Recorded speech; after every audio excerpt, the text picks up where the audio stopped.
Pisces, claim all the positive energies spirit guide for this reading. I'm going to receive any messages, please. Tingnan natin kung ano yung mensahe para sa'yo.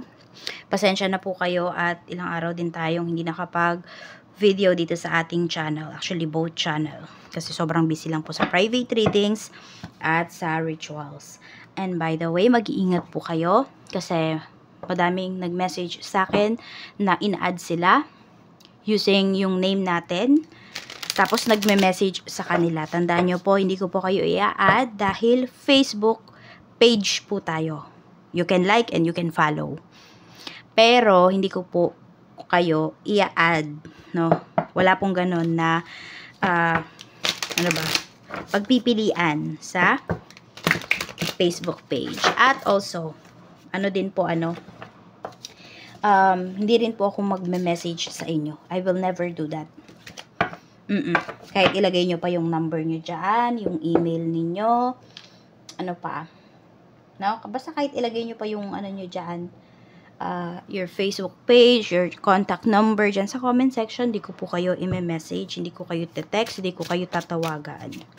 Kayo po yung mag-message sa akin para makasiguro po kayo na legit yung kausap po ninyo. Again, kayo po yung mag-message sa akin kapag gusto nyo magpa-private reading, magpa-ritual, mag-avail ang ating Charles bracelet at ng ating EEA. So, tingnan natin, Pisces. We have luck. Ang ganda ng energy mo, ha, Pisces. Sabi dito, the actions you take now will lead to abundant success and prosperity. So, ano ba ang ginagawa mo ngayon? 'Di ba? Maybe you are taking small steps, big steps, lahat po 'yan. Ayan po, papunta po 'yan sa pag-unlad mo. Oo, kaya wag mong tipirin at the same time, no? Kung ano man yung effort, yung action na ginagawa mo para dyan. Sabi dito, believing in your own luck can help you cultivate an abundance mindset. So, ayan po. Naniniwala ba kayo na you are lucky? Naniniwala ba kayo doon? Pisces. So, paniwalaan nyo po yun na kayo ay swerte. At saka, huwag nyong babanggitin yung word na M. Malas. Alisin nyo po yun. Lagi mong sasabihin sa sarili mo na you are lucky. Diba? You are worthy of the good things. You are worthy of the wealth na ibibigay sa iyo ni universe. Your perspective might be holding back your growth and luck. So, ayun po, yung tingin mo sa isang bagay, ayan po, yung pananaw mo towards sa isang bagay, yun yung nagpapabagal ng growth mo. Yun yung nagpapabagal ng pagiging mayaman mo. Yan. We also have windfall. O, diba? Ang ganda. So, you're very lucky. Kung kayo, some of you, no?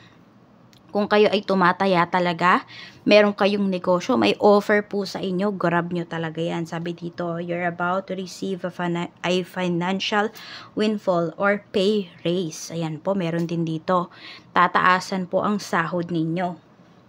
Your finances are currently in a positive cycle. Now is the perfect time to treat yourself or make that big purchase. Meron ba kayong gustong bilhin? Ayan po. Some of you naman, pwede kasi napapunta pa lang to sa inyo. So, di nyo pa to masyadong feel. At hindi pa dapat kayo bumili ng malakihang bagay, malakihang purchase.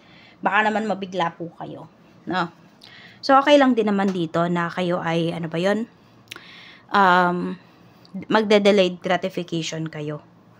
Wag naman yung hindi nyo pa nare-receive yung pera, bibili na kaagad kayo. Diba? Ipapangutang nyo na. Wag naman po ganun.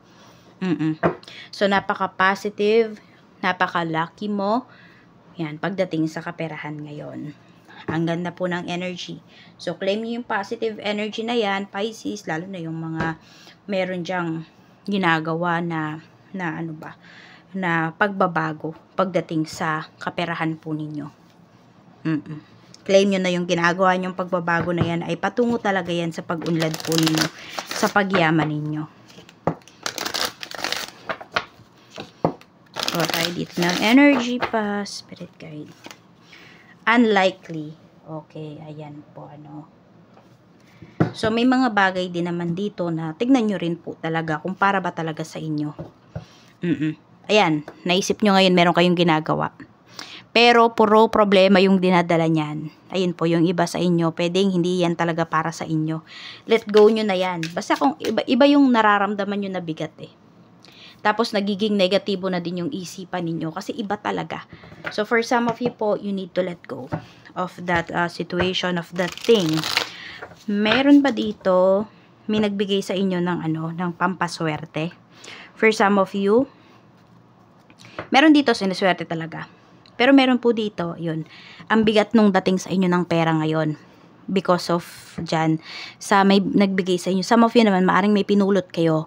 Nagpunta kayo ng beach, nagpunta kayo ng, kunwari, forest, may pinulot kayo na bato or something na, alam mo yun, nagandahan ka. Balik mo. Kasi iba po sa inyo, ayan. Kaya minamalas yung iba sa inyo. Meron dito, ha. Or basta ma-feel mo lang na ang bigat nung daloy ng pera sa'yo ngayon. Because of, ayan, may bagay dito na nagpapabigat talaga. Mag-cleanse po kayo. Sa kaperahan, we have the Hanged Man. So, ang dami mo ng sinacrifice. Ang dami mong sacrifices dito. Ikaw yung tipo ng tao na hindi ka talaga, meron dito po, hindi basta-basta bumibili ng isang bagay kapag pwede pa talaga siyang gamitin. As in, kayo, wais kayo sa paggamit ng isang bagay. Ganun yung nakikita ko sa inyo rito. And meron din po dito, pwedeng kayo ay breadwinner sa family. Ayan. Pero hindi po kayo na-appreciate. Ganun yung nafe-feel ninyo eh. Two of Wands. Yan po.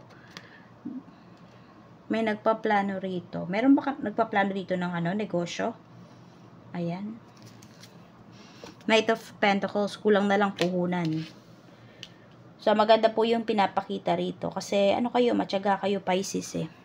No? Kaya po, kung kayo man ay meron dito, mag-start kayo mag-business, go nyo po. Basta meron naman kayong puhunan. Check natin. Alam mo ba, meron naman talagang yumayaman sa utang eh.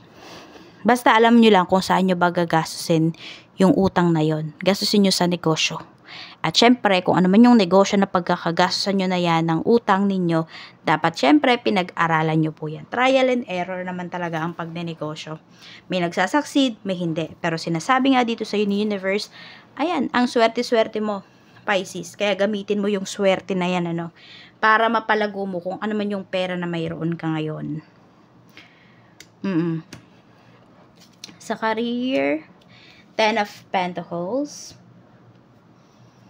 Meron tayo ditong 5 of Pentacles. At meron tayong 10 of Wands. Meron bang pinaano sa inyong pera dito? Pinahawak? Pinagkatiwala sa inyo na pera? Yung iba po sa inyo, matagal na kayo dito sa trabaho nyo, pero parang walang tiwala sa inyo. Mag-ingat po kayo ha, at baka masiraan kayo rito. Or biglang iba yung maging tingin sa'yo ng boss mo. Biglang sumama ka na sa paningin niya. 8 of Cups. Pag ganyan po, it's time to let go. No, kahit sabihin pa natin yung iba po sa inyo, malaki yung kinikita nyo dito sa trabaho. Pero kapag ganyan na, dinedisrespect na po kayo, pagdating dito sa work, ay, naku, it's time to let go na talaga. Kaya din yung iba sa inyo, pwedeng sinasabi talaga sa inyo dito ni universe na try mo yung luck mo sa ibang bagay. Meron kang kailangang umpisahan. Akala mo, ito mayaman ka na dahil dito sa trabaho mo na to, may mas iyayaman ka pa pala, Pisces. Check natin, pagdating naman po sa business. Sa business, we have 3 of Pentacles. So, meron ba dito may kasosyo po kayo pagdating sa negosyo? Meron tayong The Hermit. Okay, sinasabi dito ni universe na kung kayo man ay merong kasosyo rito pagdating sa negosyo, umpisaan nyo na po na i-pull out yung mga mga kaperahan po ninyo. Kasi mas uunlad kayo at mas mapapag-aralan mo yung business mo. Mas matututo ka pag ikaw lang mag-isa rito. We have the Tower. Mag-ingat po kayo kung meron yung kasosyo rito kasi pwedeng niloloko lang po kayo. Hindi talaga honest sa inyo. May hindi transparent dun sa kinikita ng inyong negosyo. We have the World. It's time to move forward na daw po. Yan. It's time na lumipat ka na ng chapter ng life mo. Pagdating dito sa pagbibusiness, nang sinasabi sa'yo ni Universe, Pisces. Kaya i-go mo na yan. Huwag ka na magpatumpik-tumpik pa. Lalo na kung nakikita mo talaga na, teka, parang hindi nga talaga honest yung kasosyo mo pagdating dito sa negosyo. Ayan. Tapos, ito din pala, no, kung meron naman kayong kausap dito, may history to na niloko na kayo ng taong to, nag-cancel to ng order, huwag nyo nang papaulitin kasi magbibigay na naman po yan ng problema. Sabi dito, madala daw po kayo. Diba, dapat natuto na kayo doon. Kahit sabihin natin na ito ay nirecommend sa'yo, ito ay dati mo ng kliyente, maganda naman siyang kausap before, pero nitong mga huling mga orders niya, mga ano niya, transactions niyo together, hindi na. So, matuto ka na po, no?